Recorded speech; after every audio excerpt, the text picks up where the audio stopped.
Hey guys, what's going on, dudes? It is David here. We are back with another video. Now, in this video, guys, we're going to be talking about my Atlanta Falcons team that is going to be having hopefully a very, very good season when it comes to the 2020-2021 NFL season. Now, of course, you guys know as some college conferences have canceled college football, the NFL has most likely. Well, I mean, there's going to be no preseason at all. The season's getting ready to start in about a couple of weeks, so it's going to be a very, very interesting time to see all these NFL games. Now, from what I've seen over watching a lot of sports shows like First Take on ESPN and Skip and Chin on Undisputed, and even the Herd with Colin Cowherd on FS1, I've seen a lot of people when it comes to the NFC South division. They predict that the two teams to get out of the NFC is going to be the New Orleans Saints and the Tampa Bay Buccaneers. The main reason people think Tampa Bay Buccaneers are going to be that, I mean, I can't lie, they are a very, very good team. But the one main reason I feel like people think that the Tampa Bay Buccaneers are going to be one of the playoff contenders is due to Tom Brady, obviously. And that is a very, very big thing to say, and that's a very, very big thing to assume. Because we don't even know what could happen during this NFL season. What if Tom Brady ends up getting injured? I'm gonna knock on wood for him. But what if Tom Brady ends up getting injured? Who's their backup quarterback? They don't have Jameis Winston anymore to help them out. Even though he did go 30 for 30, he still was a very good quarterback for Tampa Bay Buccaneers. But what if he gets injured? What if Rob Gronkowski gets injured? What if one of their big defensive guys get injured? That is a very, very big thing to happen. You have to have depth in those positions. Now, when you look at the teams that are best and when it comes to depth in terms of the NFC South, I probably say Saints are definitely number one. Saints have a lot of depth on their team, and they have a lot of good players on their team. Of course, if Drew Brees gets injured, they have Taysom Hill, who can do a very good job, and they have Jameis Winston as the backup quarterback now. So they still got a very, very good backup quarterback after they had Terry Bridgewater, who is now on the Carolina Panthers, who I honestly believe are going to be the fourth best team in the NFC South.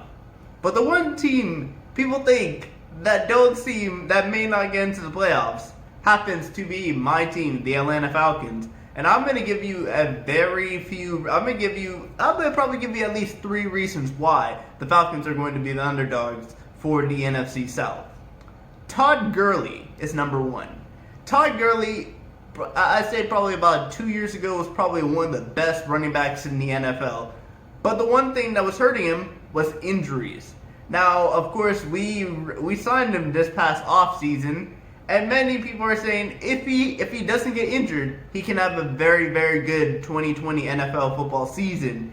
And from what I've seen on the Falcons Twitter and most of the posts about the Falcons, they're saying that Todd Gurley is probably going to get at least 22 to 25 touches a game. And that is going to be a very, very good thing, because if Todd Gurley can manage to stay healthy, and we still got a very, very good backup running back in Ito Smith who could do a good job. So we got depth in that running back position. Matt Ryan is a very, very good quarterback. I mean, our backup quarterback, hey, that's a lot of debate on our backup quarterback. Wide receiver, we seem to be pretty good. We have Julio Jones, one I'd probably say, in my honest opinion, is the best NFL wide receiver currently going. We have Calvin Ridley, who in the past 2 seasons since he's been a Falcon has had the potential of having 1,000 yards receiving in each of those seasons, and the reason he hasn't gotten it is due down to injury. So Calvin Ridley is going to probably going to be one of the best. Probably he's going to be up there in terms of the top wide receivers this season. I really, really hope so. Then we look on the offensive line, which was our biggest problem last season. Chris Lindstrom is going to be back. Caleb McRae is going to be good because Chris Lindstrom had to deal with injuries. We still have Jake Matthews at left tackle. We drafted Matt Hennessy, who could be starting at left guard. We got rid of Jamon Brown, and I'm actually glad we got rid of Jamon Brown because he was a big cap heavy thing. So that's going to hurt us after this season going into the free agency, but. When it comes to offensive line, I mean, left tackle is going to be Jake Matthews. Left guard should be Matt Hennessy. Center should be Alex Mack. Right guard should be Chris Lindstrom. Right tackle should be Caleb McRae. Tight end, we have Hayden Hurst. And then I think we have, I forgot. I always play with the Falcons on Madden 21 and Madden 20 and we're going to be Madden 21. And I forgot the backup tight end for us, but I think we signed Luke Stalker actually to be the backup. So that's going to be a decent tight end pairing. Now we look on the defensive side, which I'm probably going to say is going to be the Falcons' biggest worry in terms of the season. Takk McKinley, we declined our fifth-year option for him, so he's going to look out. He's going to look to be playing for a contract and looking to have a very good season. Grady Jarrett, one of the best defensive tackles in the NFL, is going to be paired alongside. I think it's going to be Tyler Davidson, even though I would love to see Marlon Davidson there, the rookie that we drafted. Of course, when it comes to the cornerbacks, we're going to have Kendall Sheffield, AJ Terrell, and Isaiah Oliver, who are very, very good, all very, very good young cornerbacks. So that's going to be a very good thing to see in terms of the Falcons. Safety, Keanu O'Neal, our best safety by far, one of the top safeties on his best day if he can stay healthy. Last season, he had an Achilles injury, which means the season was unfortunately cut early. But this season, if he can manage to stay healthy, he's going to be a very, very good safety. He's our strong safety, and when it comes to free safety, we have DeMonte KZ and we have Ricardo Allen, who are very, very good safeties. I feel like DeMonte KZ, if he has a big season at that safety position, then he's going to have a very good thing to look. I'd probably say the one position on our defense that we're going to have a big problem with is going to be our linebackers. I mean, Deion Jones is a very, very good linebacker. Okuwan is a very good, underrated linebacker in my honest opinion. But then we have that right outside linebacker position, which I would say Dante Fowler Jr. be there, but I really say Dante Fowler Jr. will be playing in the defensive line position because I feel like he'd be a very good left end, and with Takk McKinley as our right end, and our two defensive tackles being Grady Jarrett. I would actually probably say Marlon Davidson being there. I guess the rookie that we just drafted, I forgot, I think we drafted him in the 4th round, could start there. Or, you know what, we can have Marlon Davidson at defensive tackle. We can play the other guy, the other defensive tackle that I said, the one that we recently signed to a 3-year contract. He could play defensive end. Then we kept Dante Fowler Jr. playing at right outside linebacker.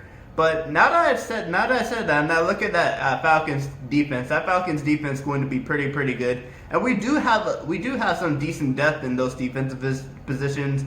So in terms of the Falcons, I really honestly do believe the Falcons are going to be the underdogs for the NFC South. Because a lot of people are not looking at them, and I've seen a lot of people predict that the two teams, like I said before, the two teams to get out of the NFC South for the playoffs is going to be Saints. Saints, I have no doubt about it. The Saints are definitely the best team in the NFC South.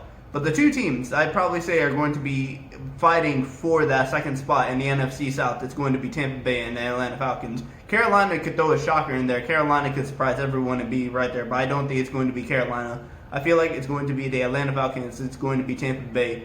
And just because everybody I've seen has predicted Tampa Bay to be that second team to make it out of the NFC South, that means what I said is that the Falcons are truly the underdogs in the NFC South in terms of getting out of the playoffs. Of course, if we don't have a very good season this season, we already know what's going to happen. Dan Quinn is going to be gone. And I'll be very, very happy for that because I'll be honest, I'm not a very big Dan Quinn fan, as you guys know, but I still want the Falcons to have a very good season. Of course, our defense improved in the second half of last season, so it's going to be a very good thing to see. We drafted defensive heavy in the draft mostly. I mean, we did get Matt Hennessy, but besides that, it was mostly defensive players. So, of course, if we got a punter and Hofrachter or the kicker, he's one of them. But in terms of this Falcons season, I really, really hope it's going to be a good season. I don't really want to see Dan Quinn fired. But if we just don't perform under him, then he deserves to be gone. I mean, after last season starting 1-7, that's just not a good thing to see for a Falcons team.